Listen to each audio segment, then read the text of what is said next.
Hello, hello. All right, this is chapter 28. Um, I would argue this is one of the most important times in U.S. history. This chapter that we're going to talk about, and the AP exam loves it as well. So I do want to make sure that you really get kind of a holistic idea of it, understanding what it is. But then also, some of the big things that happen or the specific names and details as well. All right. So this is the progressive era.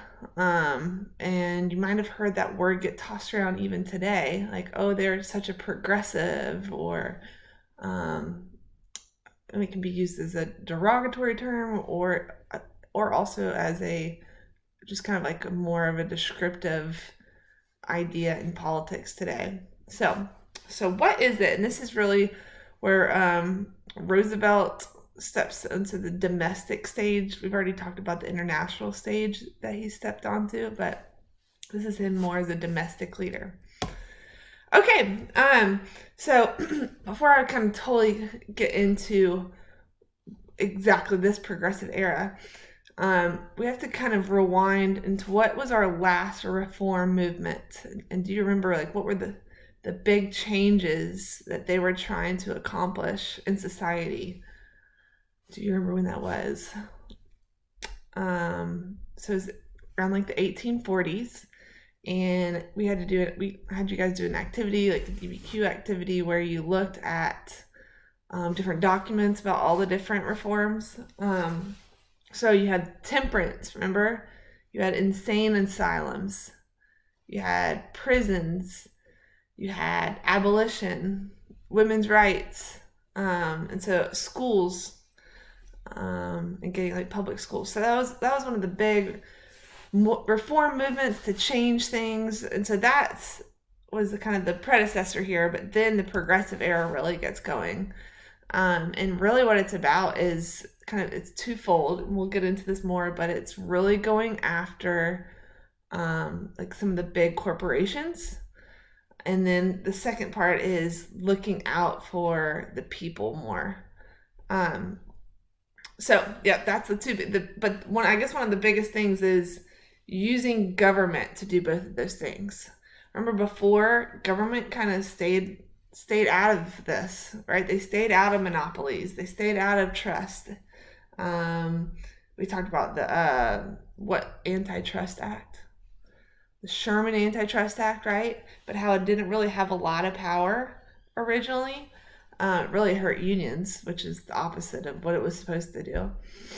And so using government for that, and then also looking at the laborers and the workers, and not even just those people, but the normal people in everyday life, and how do we protect them. So this is the progressive movement. So it's finally, after, you could argue, since the Civil War was over, right? 1865 all the way till now, the beginning of 1900. That's a long time for businesses and trust and those things to be in power. So now it's slowly getting governments to take control of a lot of that. Okay, so that's one of the main ideas that I want you to get. What is the progressive movement? So there's a lot of kind of people that are going to do this, and bring attention to what is life like. Jacob Riis was a reporter and a photographer, and he published these pictures. And as you know, in our day and age, you can hear something, but then if you see something, those are the things that can actually spark change even quicker. And we know that nowadays with all, video footage of certain events really can change things quicker. So here's some more. So How the Other Half Lives was his book here, and it really shed light on, okay, you guys actually need to take a look at what these immigrants and these workers who are working these 10, 11, 12-hour days, what does their life really look like? And so that brought a lot of attention there. Also, the social gospel. We've already talked about this, but just kind of this is a big part of the progressive movement, was who's behind the social gospel. So this is churches, right? and kind of the Protestant movement to say, look, churches, you need to use Christianity as your motivation to help people. So that's the social gospel. And who do we know really got involved with that? What group of people? Good job. I know you said it. The women. Women really are going to use the social gospel, the settlement houses, those things to get not politically involved, but not politically involved. They don't have vote and power yet. Okay. Well, there's going to be a group of people, and here's just some famous examples here of muckrakers. And that term came, Teddy Roosevelt came up with that term. And if you look at that picture, it's a derogatory term, but it's basically what muckrakers were writers, reporters that wrote these divulging excerpts about how corrupt monopolies were or how terrible lives were. But it really went after some of these big corporations. And so Teddy Roosevelt, what you're going to see here is interesting, what's the word? And kind of a clash of ideas, because we know he's a big imperialist, but at the same time, he's going to be a big part of this progressive movement, but he's not going to love these muckrakers. And a big thing in his mind is he thought they were doing it excessively and too much. So what you're going to get is Lincoln Steffens, Ida Tarbell and David Phillips, and these aren't specific names you need to know. But Steffens went after like how the government was linked to corporations. Ida Tarbell, she's an interesting one because she goes after Standard Oil, which we know is huge. So going after a big one like that is going to be very brave there. And then David Phillips is going to go after railroads, but it's going to go after like 75 senators that are connected to 75 senators. Imagine that happening today. So those are just some of the famous ones. Okay, so like I've said kind of already, the two big goals of progressivism is first to go after monopolies and trust, but you have to use the government to do that. So it's not just muckrakers trying to tell all these stories and get attention to what's happening. We actually need to get the government involved. And then secondly, to improve just like normal life. And we'll get into that and how that happens.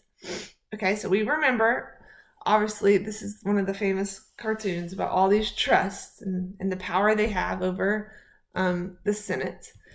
So there's going to be some reforms here in, I guess we consider this very kind of basic stuff today of politics, but the initiative. So the initiative is basically where people, common people, can bring an issue or a law. They can come up with it to be voted on. So it's their idea. They're taking the initiative. Okay, why is this? Is if they see something wrong and they want to bring it up to be voted on, versus, right, is just like the state's legislator. They figure out what laws want to be passed. And if that's true, then all these, trust here won't let anything pass like that or get brought up. Okay? So initiative is bringing something up. Referendum is a little bit different. It's where the state legislators might come up with a law on their own, and then the people get to vote on that. So I don't know if I know you haven't voted yet, but every year when I vote, there are some referendums on the ballots where I get to vote on things like, do you want, I think most recently there was one on the Flint River. I can't remember the specifics, but something here locally about the Flint River, and I got to vote on it. So that's a referendum.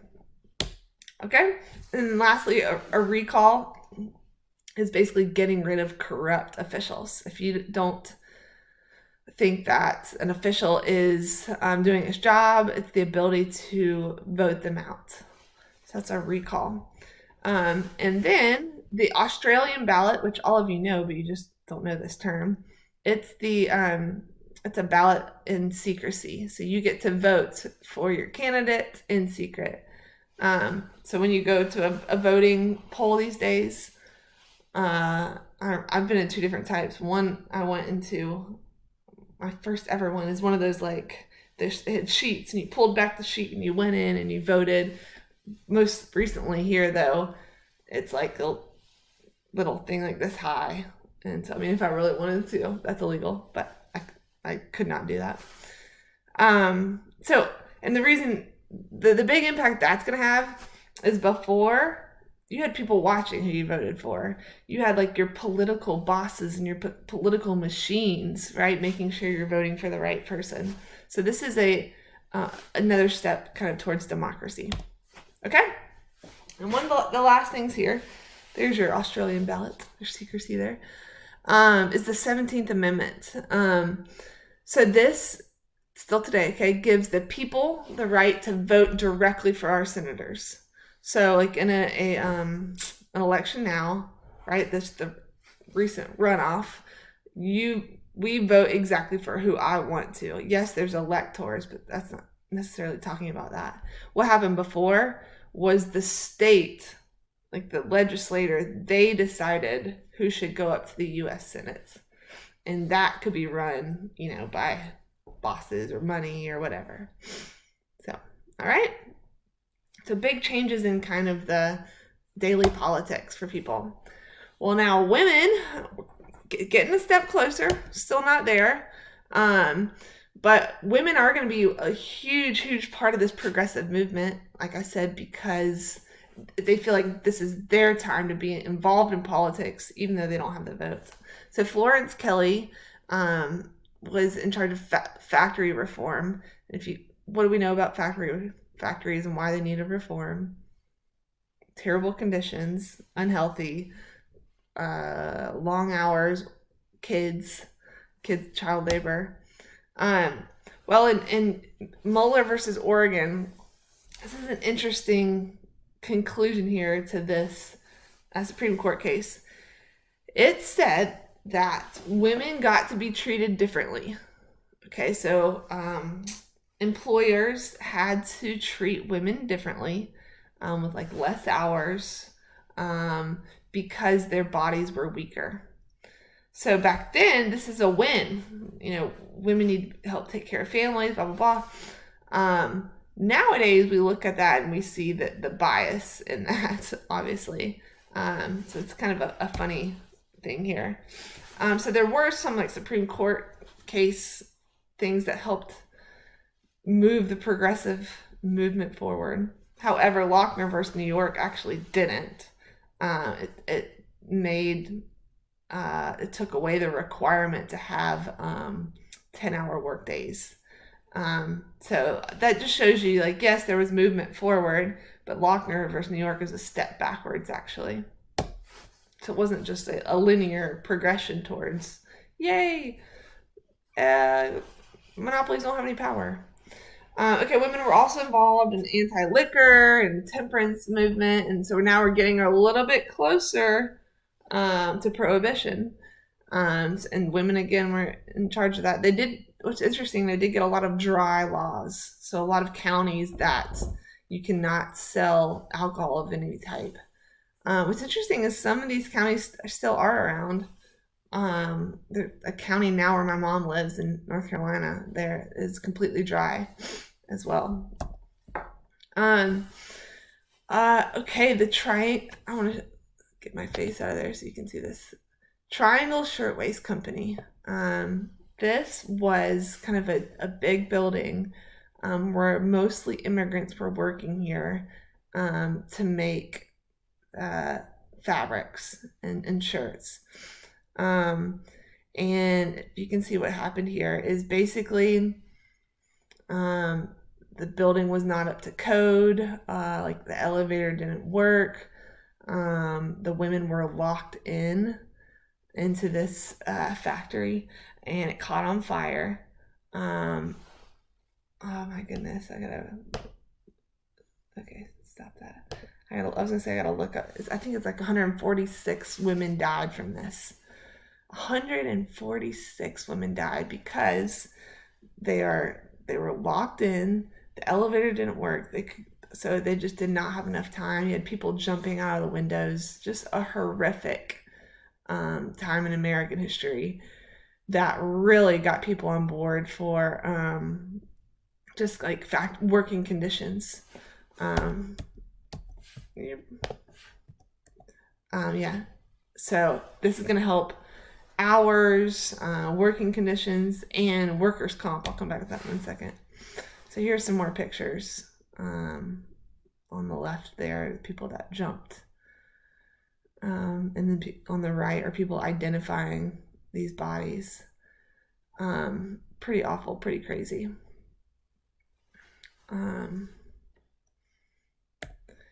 Workers' comp real quick.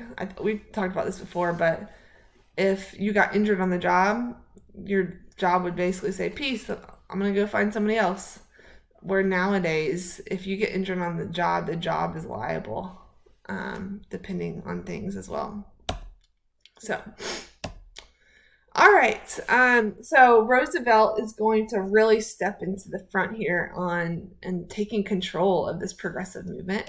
He's going to come up with the square deal, TR square deal. And talk like that. I just feel like I should say it like that. And there's going to be the 3 C's that we'll get into on what he wants to control. So corporations is the first thing he wants to control. He wants to consumer protection, consumer people that are consuming products. And then the last one is conservation. Okay, so corporations, consumers, and conservation.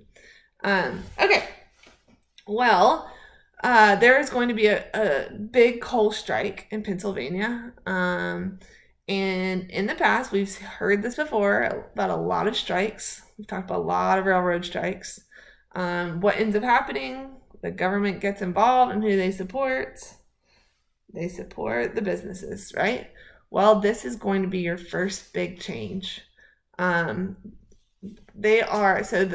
coal miners are arguing for 20% pay raise and the reduction in hours per day.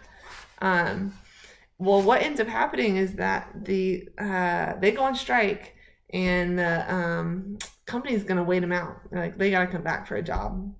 They'll come back. But that ends up affecting the whole United States, and people can't use as much coal to heat their houses, and eventually really does kind of clamp down the United States a little bit. So Teddy Roosevelt gets involved and tries to help compromise, but the owners are being pretty ridiculous. So he throws his weight around, and for the first time throws his weight towards the workers. And so they do end up making a compromise in favor of the workers. So that's a big change there. Shows you the progressive movement has taken control. After this, he also sets up the Department of Commerce and Labor, which are both around today. We have the Department of Commerce and of Labor. They're separate today, but that shows a lot too, right? To have a whole department dedicated to labor. All right. And carry a big stick. That's your boy, Teddy Roosevelt. So how is he going to do that? Because that was imperialism, but metaphorically here. Okay, so he's going after corporations, right? So he went after the railroad or the coal miners there.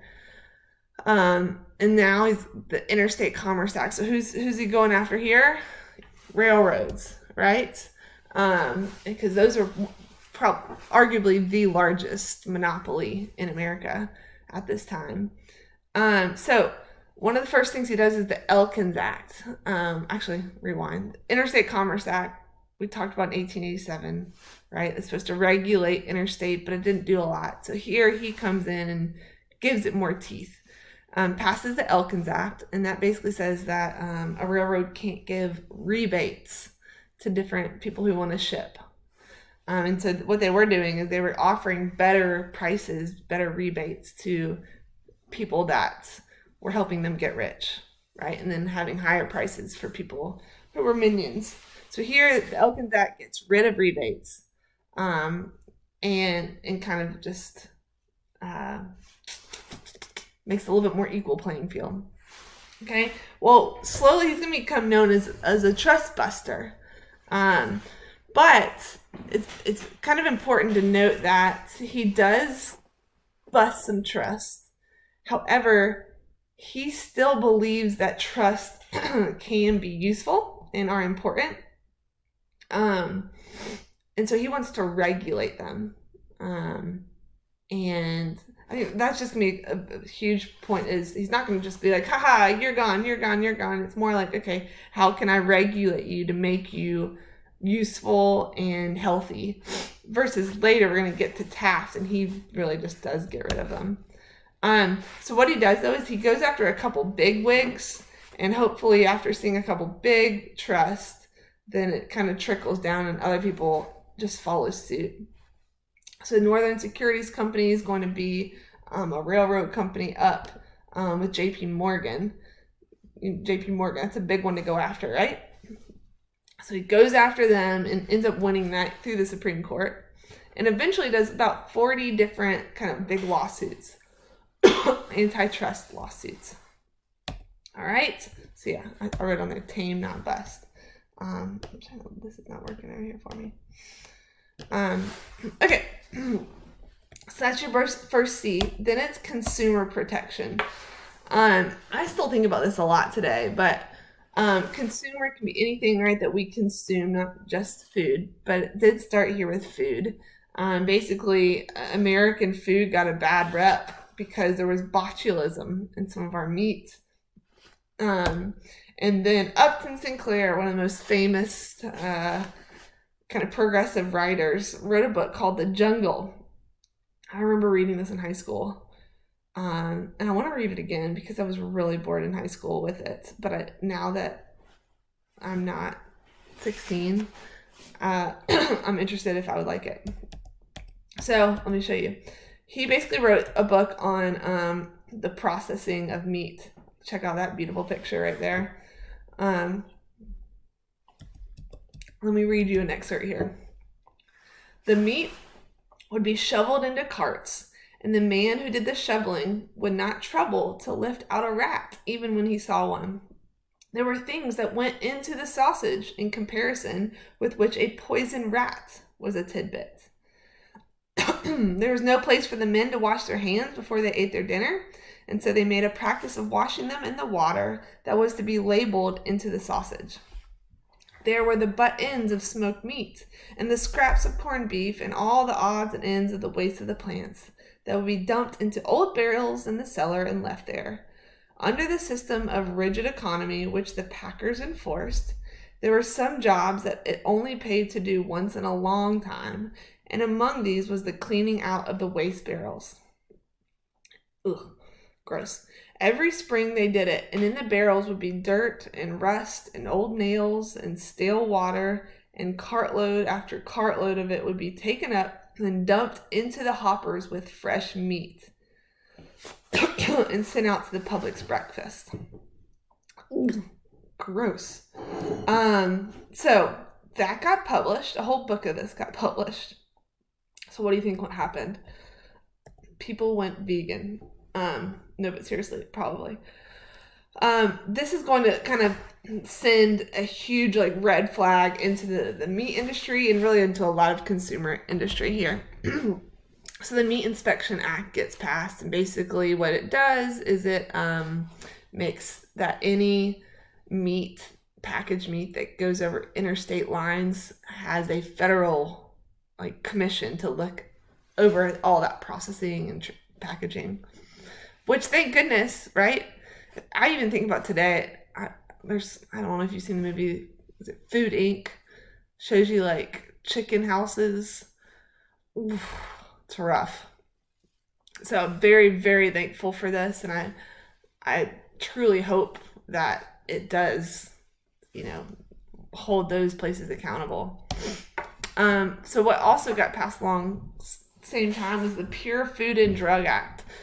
So a lot of medicines, we talked about medicine and how that's happened in America and progressed.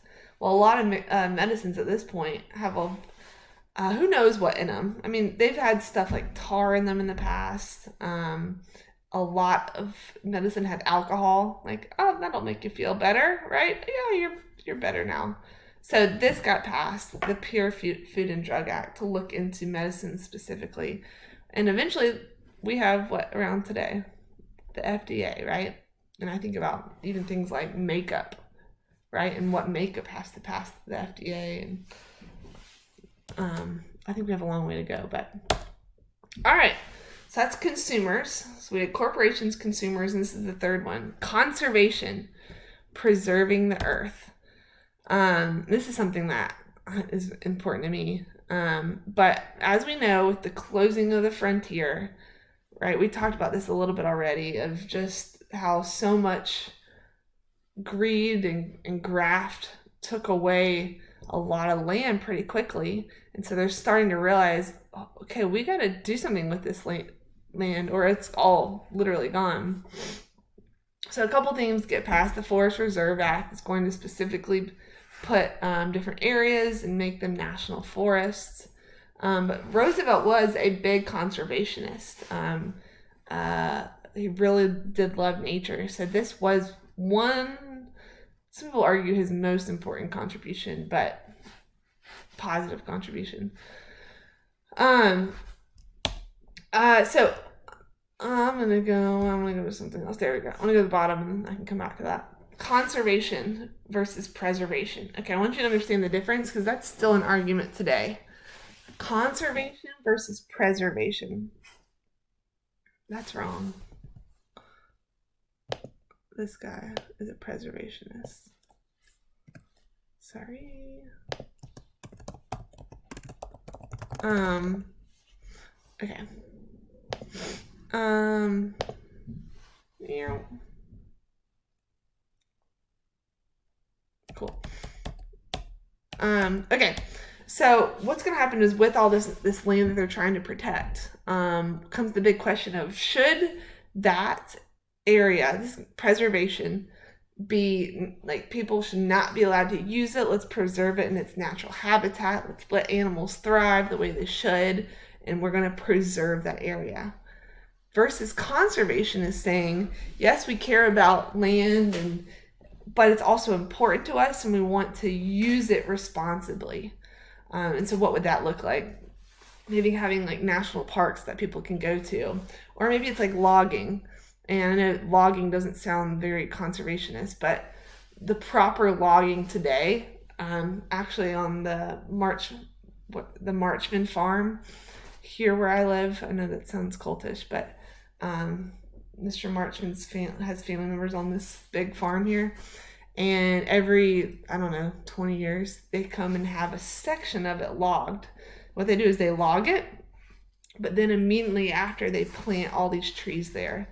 And the goal is, if you wiped it all out at one point, that's not going to help.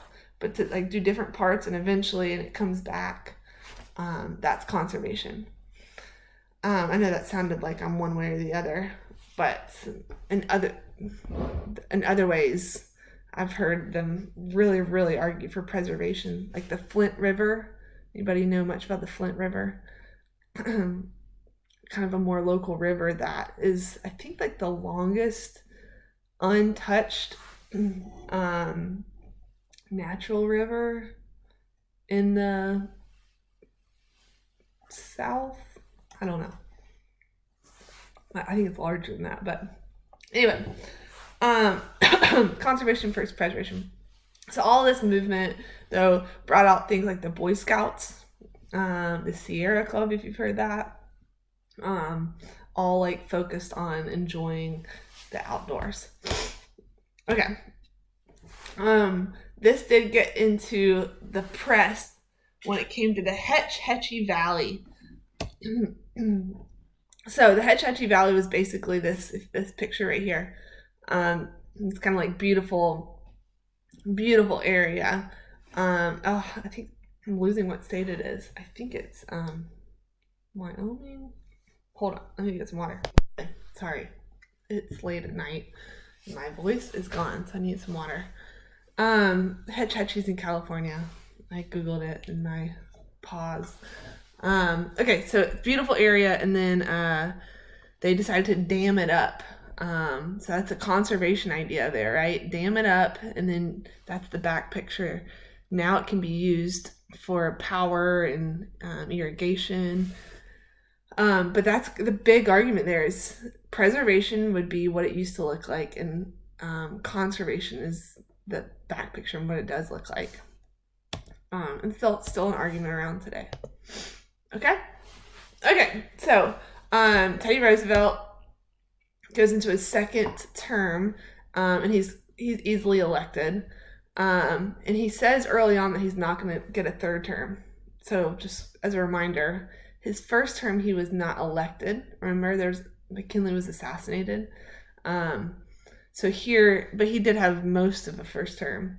So here he's saying, you know what, no third term. I'm going to bow out. So a lot of this stuff has kind of happened between here, but one significant thing during his second term was the panic of 1907, financial economic panic, and a lot of people are going to blame Roosevelt because what has he done? He's messed with a lot of trusts and put the government there. People blame him, but he ends up he says he's going to bow out, right? Well, he really pushes William Taft up. We've talked about William Taft before. Do you remember where? The Philippines. He was the governor there, the war governor. But Roosevelt is all in on Taft. Why? Because Taft says he's going to do everything that Roosevelt did. Oh, look who he's going up against. Poor William Jennings Bryan. Him and Henry Clay just, they persevere. They try really hard. And they don't get it. This political cartoon here is, right? You see what's happening here? What the baby says? My policies. Okay. So he's supposed to be kind of just a follower of Roosevelt. Well, he's not necessarily. And he also, one big thing, he doesn't have the personality that Roosevelt had, and that's going to be a big difference. But Taft, one of his big thing is dollar diplomacy. So we have talked about, give me a second, the Roosevelt corollary, right? And the Roosevelt corollary is kind of putting power behind the Monroe Doctrine and saying you can't do this, right? Those European countries can't come over here or else we will.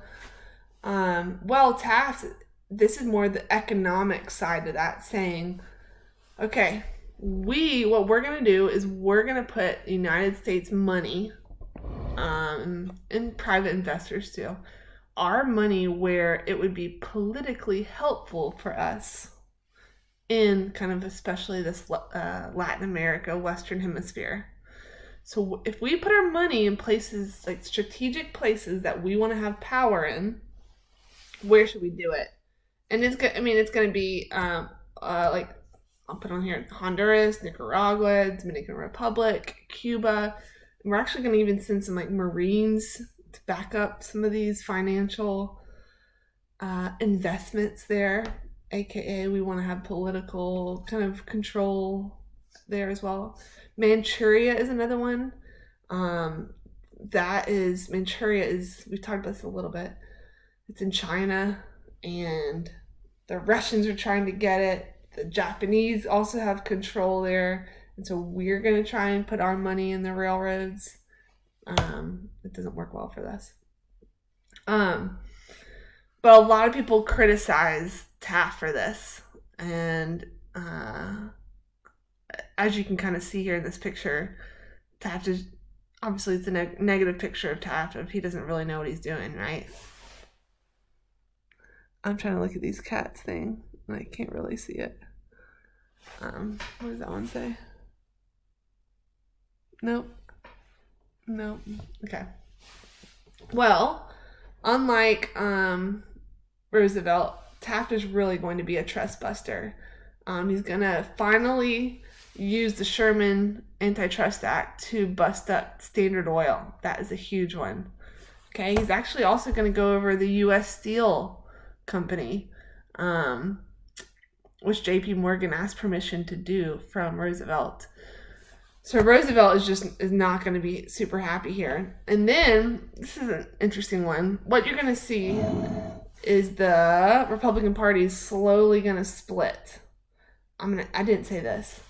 The progressive movement, it's gonna have progressives are going to be in the Republican Party. The progressives are going to be in the Democratic Party. It's not really its own party yet. Today, if you hear the word progressive, you usually think that's with the Democratic Party. But here, it's kind of every party.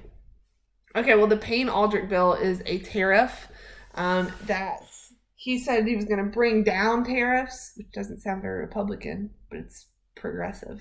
Bring down tariffs, but this bill got passed, and eventually it was just as high. So people are not happy with your boy Taft. So the Republican Party is slowly starting to divide up. And now in the election of 1912, you're going to have 3 people running. Woodrow Wilson. So the Democrats are loving that the Republicans are divided between Taft and Roosevelt. So Woodrow Wilson's going to come in. He's the president of Princeton, a very intellectual guy. We'll get more into him as in the next chapters. But he has this thing called New Freedom Program. And he also believes in progressivism, but he's not as, he wants to control corporations, but really what he wants is, he believes in small businesses and competition and capitalism. So he still likes capitalism, but it's those small businesses. So that's his big thing. William Taft is going to run again in the Republican Party, but now you have Roosevelt, who said he was not going to run for a 3rd term. This is the drama. He's going to run in a new party called the Progressive Party, or the Progressive Republican Party, also known as the Bull Moose Party, because he has a saying at some point that he feels as strong as a bull moose. So the bull moose has entered the scene. So you have Wilson, Taft, and Roosevelt. Well, Taft and Roosevelt are essentially splitting the Republican votes, so Wilson is going to get in here. One note is, what is Roosevelt running on? Kind of everything he's run on before, but it gets titled the New Nationalism, and what that means is regulating trusts, just like he did, and also really going after like human welfare, things that we talked about already. Okay. So there's Wilson, the professor or the president of the College of Princeton, taming the bull moose. All right, you did it. You made it. This is a big chapter, so I hope big ideas. I hope you see how much change it did. That's the big idea. Okay, see you guys.